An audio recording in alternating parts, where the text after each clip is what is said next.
Hello students. आज आप fossorial adaptations पर ये वीडियो देखने वाले हैं। फोसोरियल अडेप्टेशंस उन एनिमल्स में पाई जाती हैं जो कि बरोइंग होते हैं बाय नेचर या फिर केव में रहने वाले होते हैं। आइए देखते हैं किस प्रकार के अडेप्टेशंस इनमें पाई जाती हैं।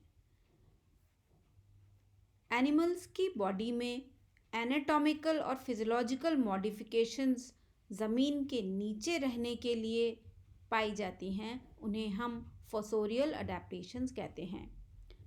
फोसोरियल अडेप्टेशंस वाले एनिमल्स में बॉडी स्पिंडल शेप हो जाती है, जिसे हम फ्यूजिफॉर्म कहते हैं, जिससे कि वो बहुत घने ज़मीन के अंदर पाए जाने वाला जो इन्वायरमेंट है वो बहुत डेंस होता है, घना होता है। तो उसके अंदर बरो करने के लिए, उसमें रहने के लिए इन एनिमल्स में बॉडी स्पिंडल शेप हो जाती है।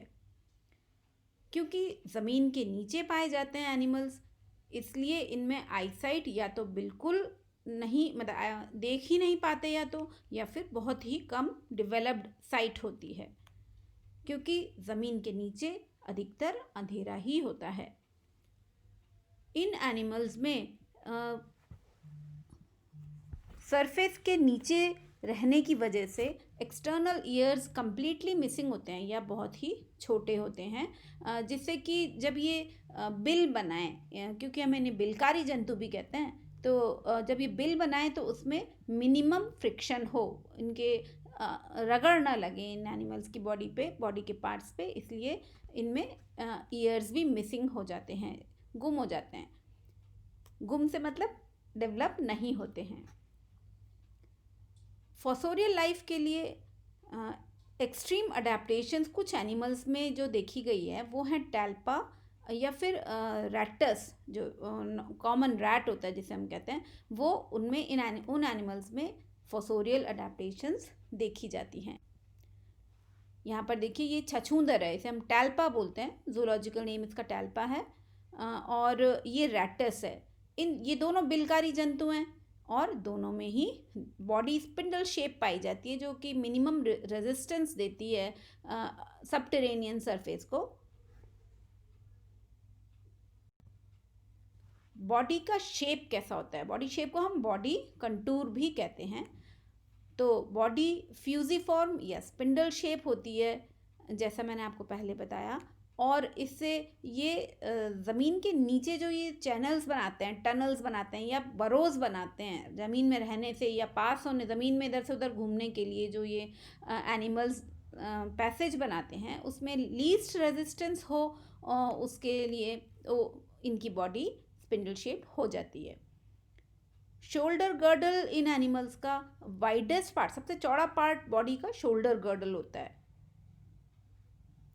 शोल्डर गर्डल का भी बैक पोर्शन, ये हम मोल के केस में देख सकते हैं, जबकि एकिडना और प्लैटिपस में कोई एक्सट्रीम मॉडिफिकेशन नहीं पाई जाती ज़मीन के नीचे रहने के लिए। कुछ लेगलेस फॉर्म्स भी होते हैं, कुछ एनिमल्स ऐसे हैं जो बिलकारी होते हैं किंतु उनके अंदर लेग्स डेवलप नहीं होते। आप जानते हैं उन एनिमल्स को, जैसे लिम्बलेस लिजर्ड्स होती हैं, कुछ स्नेक्स होते हैं अधिकतर, या एम्फीबियंस में सिसिलियंस होते हैं जिनमें कि लेग्स नहीं पाए जाते और उनकी बॉडी सिलेंड्रिकल होती है शेप में। इन एनिमल्स के हेड, आइज और ईयर्स में भी मॉडिफिकेशंस देखे जा सकते हैं। हेड तीखा होता है, आगे से टेपरिंग होता है, जिससे कि इनका स्कल कोनिकल हो जाता है शेप में, जैसे कि स्पाइनी एंट ईटर, मोल्स और श्रूज में देखा जाता है। ये सारे एनिमल्स ज़मीन के नीचे बरोज बनाकर रहते हैं।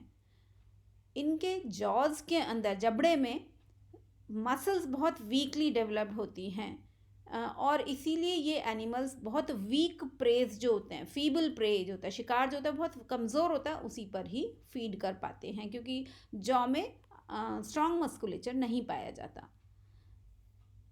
क्योंकि आइज़ का ज़मीन के नीचे रहने में बहुत ज़्यादा काम नहीं होता है, वहाँ रोशनी होती ही नहीं है, इसलिए आइज़, क्योंकि धीरे धीरे उनका डिसयूज़ होता रहता है, उनका यूज़ नहीं रहता है, डिसकंटिन्यूड हो जाता है आइज़ का यूज़, इसलिए आइज़ नॉन फंक्शनल हो जाती हैं, कार्य नहीं करती हैं।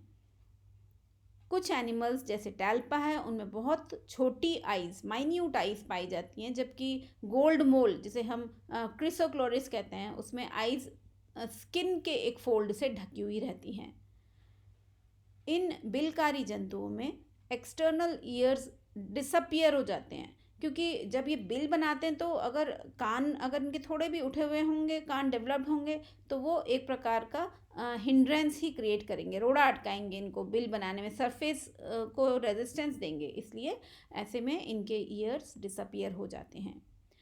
कुछ एनिमल्स में ईयर्स कम्प्लीटली एब्सेंट होते हैं, जो फुल्ली फोसोरियल फॉर्म्स हैं, मतलब जो कम्प्लीटली ज़मीन के नीचे ही रहते हैं जो जंतु, जैसे कि मोनोट्रीम्स हैं या मोल्स हैं, उन जंतुओं में ईयर्स एब्सेंट ही हो जाते हैं।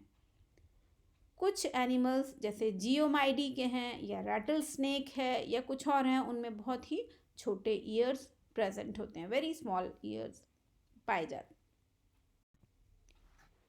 इन जंतुओं में क्योंकि सुनने के लिए ऑर्गन्स एब्सेंट हैं, विजुअल रिसेप्टर्स जो है वो भी बहुत कम डेवलप्ड हैं, या फिर ब्लाइंड ही हैं एनिमल्स, तो फिर ऐसे में इनके जो सेंस ऑर्गन्स हैं या सेंस ऑर्गन्स में स्पेशली टैक्टाइल ऑर्गन्स हैं, वो हाईली डेवलप्ड हो जाते हैं। टैक्टाइल ऑर्गन्स मीन्स जो टच करके जिससे पता कर सकते हैं एनिमल्स कुछ भी अपने आसपास की सराउंडिंग्स को, उनको हम टैक्टाइल ऑर्गन्स कहते हैं। तो इन एनिमल्स में टेल के अलावा जो मोल की स्नाउट होती है, थूथनी बोलते हैं जिससे, माउथ का एक्सटेंडेड पार्ट होता है जो आगे की तरफ, उसको हम स्नाउट कहते हैं। तो स्नाउट में बहुत ज़्यादा नर्वस सप्लाई होती है, रिचली सप्लाइड होती है वो नर्व से, और एक एक्सट्रीमली सेंसिटिव टैक्टाइल ऑर्गन का कार्य करती है। क्योंकि जंतु बिलकारी होते हैं तो उनमें एक लंबी टेल उनके लिए एक प्रकार से मुसीबत ही बनती है, उनके लिए असुविधा का कारण बनती है, इसलिए लंबी टेल अधिकतर नहीं पाई जाती। क्योंकि एक तो जगह घेरती है, जब एनिमल चल रहा है अगर लंबी टेल होगी तो जगह भी घेरेगी, ज़मीन के नीचे बरो बना के रह रहे हैं, तो उसमें जगह घेरेगी, और साथ ही वो उनको उनके प्रेडेटर्स जो हैं, जो उनका शिकारी हैं उनके उन एनिमल्स के, उनको आराम से उनके बारे में बता देगी, क्योंकि टेल जो है उसी से ही अगर पहचान हो जाए, या बड़ी टेल है, लंबी टेल है, तो उससे भी प्रेडेटर जो है वो प्रे को पहचान सकते हैं। तो इसीलिए टेल छोटी हो जाती है फोसोरियल एनिमल्स में। अगर कभी प्रेजेंट होती है कुछ एनिमल्स में टेल डेवलप्ड होती है, तो वो बहुत ही अच्छे टैक्टाइल ऑर्गन का कार्य करती है, जैसे कि हेजहॉग में, रैटल स्नेक में या वुडचक में। एनिमल्स के अंदर स्नाउट, इंसाइजर और कैनाइन टीथ का क्या चेंज है वो देखिए। स्नाउट इनकी ट्रंकेटेड होती है, कट होता है अंदर, मतलब एक तरफ जो स्नाउट होती है उसमें एक डीप कट होता है, और टिप पर से ये स्नाउट ऊपर की तरफ मुड़ी हुई होती है, जैसे कि कोई इन्वर्टेड हुक हो। अब ये बार बार जब खोदते हैं, बिल बनाते हैं ऐसे एनिमल्स धरती में, तो उनकी स्नाउट उनको हेल्प करती है ज़मीन खोदने में। और साथ ही साथ नाक के ऊपर या स्नाउट के ऊपर एक बोन डेवलप हो जाती है, जिसे प्री नेज़ल बोन कहा जाता है। ये एक कार्टिलेजिनस होती है ये, और इसे हम नेज़ल कार्टिलेज कहते हैं, जो कि डिगिंग में हेल्प करती है एनिमल को, स्पेशली स्वाइन में और टैल्पा में ऐसा देखा गया है। इंसाइजर टीथ एनिमल्स के ऊपर की तरफ मुड़े हुए होते हैं, प्रोट्रूडेड होते हैं, बाहर निकले हुए होते हैं, जिससे कि आराम से ये ज़मीन के अंदर खोद सकें, ज़मीन को खोद सकें। तो ऐसा पॉकेट गोफर्स एनिमल्स हैं उनमें देखा गया है। स्वाइन के अंदर कैनाइन्स बहुत इफ़ेक्टिव डिगिंग इंस्ट्रूमेंट होते हैं, बहुत ही अच्छा इंस्ट्रूमेंट को मतलब डिगिंग इंस्ट्रूमेंट की तरह कार्य करते हैं, खोदने वाले इंस्ट्रूमेंट की तरह। और दूसरे जंतुओं में ये बहुत ही रिड्यूस्ड होते हैं कैनाइन्स। अब हम आते हैं फोरलिम्स और पेक्टोरल गर्डल पे। लंबे अगर लिम्स पाए जाएंगे इन फॉसोरियल एनिमल्स में, ज़मीन के नीचे जो कि रास्ता बना के रहते हैं या बिल बना के रहते हैं, तो ऐसे एनिमल्स में लंबे लिम्स, अगर बड़े बड़े लिम्स होंगे तो वो प्रॉब्लम ही क्रिएट करेंगे। इसीलिए इन एनिमल्स के लिम्स बहुत छोटे हो जाते हैं। लिम्स की बोन्स भी छोटी हो जाती हैं और मोटी होती हैं साथ ही, जिससे कि ये जो फॉसोरियल एनिमल्स या सेमी फॉसोरियल एनिमल्स होते हैं, उनके अंदर ये स्पीड देने का काम कर सकें। छोटे लिम्स होंगे तो जल्दी जल्दी वो बिलों के अंदर दौड़ सकते हैं। जैसे कि खरहा होता है, हेयर बोलते हैं उसे, या पिग फुटेड बैंडिकूट होता है, रैट्स जैसे एनिमल्स होते हैं बैंडिकूट, वो भी बिल बनाकर रहते हैं। उनमें भी लिम्स बहुत शॉर्ट और स्टाउट, मोटे होते हैं।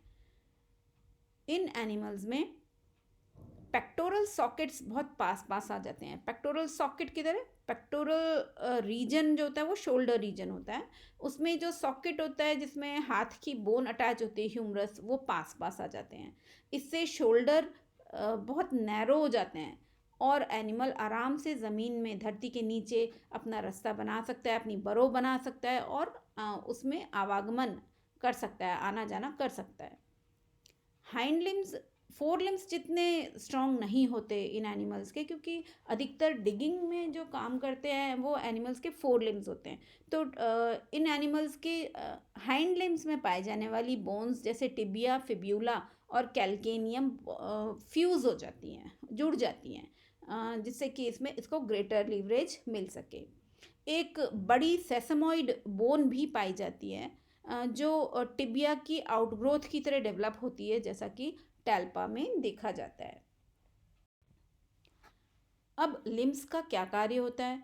तो स्ट्रॉन्ग लिम्स अगर इन एनिमल्स में पाए जाते हैं तो वो धरती को खोदने का, ज़मीन में खोदने का, बिल बनाने का काम करते हैं।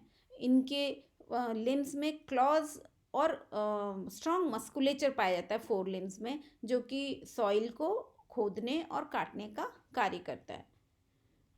साथ ही साथ फोर लिम्स के पाम जो होता है, हथेली होती है, वो चौड़ी होती है और वो एक प्रकार से एक एक्स का काम करती है, बड़ी एक्स का काम करती है, जिससे कि सॉइल लूज हो जाती है, ढीली हो जाती है सॉइल, और ये उसमें बिल बना सकते हैं।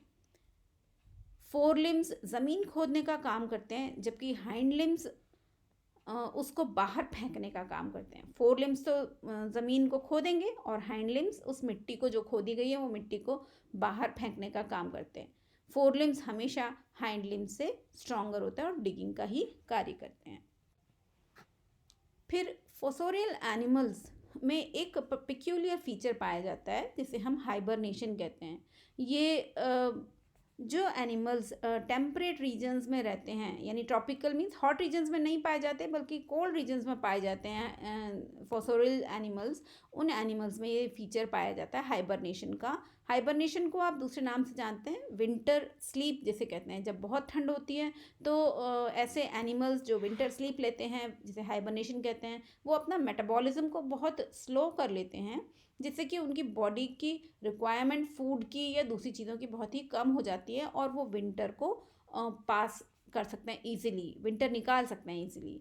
तो उनको, ऐसे जंतुओं को हाइबरनेट करने के लिए ये लॉन्ग स्लीप ले लेते हैं, बहुत पूरी विंटर सोते रहते हैं, क्योंकि उस समय इनको फूड भी वहाँ पर कम अवेलेबल होता है। टेम्परेट रीजन्स में, एक्सट्रीम कोल्ड रीजन वाले रीजन्स में फूड की भी कमी होती है, तो ये विंटर स्लीप लेकर या हाइबरनेट करके अपना टाइम निकाल लेते हैं। और जब विंटर होती है तो उस समय इनको बर्फ़ की वजह से अपना सॉइल में डिग करना या बिल बनाना भी बहुत मुश्किल हो जाता है। तो ऐसे में एनिमल्स के लिए, टेम्परेट रीजन्स वाले एनिमल्स के लिए हाइबरनेट करना एक सुरक्षित तरीका होता है अपना टाइम निकालने का। तो अब आपको समझ में आ गया होगा कि फॉसोरियल एनिमल्स जो हैं उनमें जो चेंजेस पाए जाते हैं बॉडी में या अडेप्टेशंस पाए जाते हैं, वो नॉर्मली होते हैं कि एनिमल्स में इनकी अपेंडेजेस जो होती हैं वो स्टाउट हो जाती हैं, जो फोर लिम्स होते हैं, और आईज फंक्शनलेस हो जाती हैं, ईयर्स बहुत कम डेवलप्ड होते हैं या एब्सेंट हो जाते हैं। इनमें टेक्टाइल ऑर्गन्स और इनकी सेंस ऑफ स्मेल और टच वो दोनों बहुत अधिक बढ़ जाते हैं। ये एनिमल्स में कई ऐसे एनिमल्स होते हैं फोसोरियल जिनमें कि पिगमेंट लॉस भी हो जाता है, बहुत ही कम पिगमेंट्स पाए जाते हैं। बॉडी में कोई कलर नहीं दिखाई देता, या फिर ब्राउन कलर के, नॉर्मली जो अर्थ कलर के कलर से मैच करते हुए होते हैं, ऐसे कलर्स ये अचीव कर लेते हैं।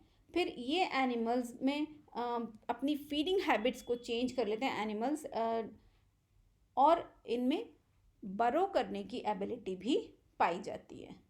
Feeding habits according to the temperature of the environment ये चेंज कर लेते हैं एनिमल्स।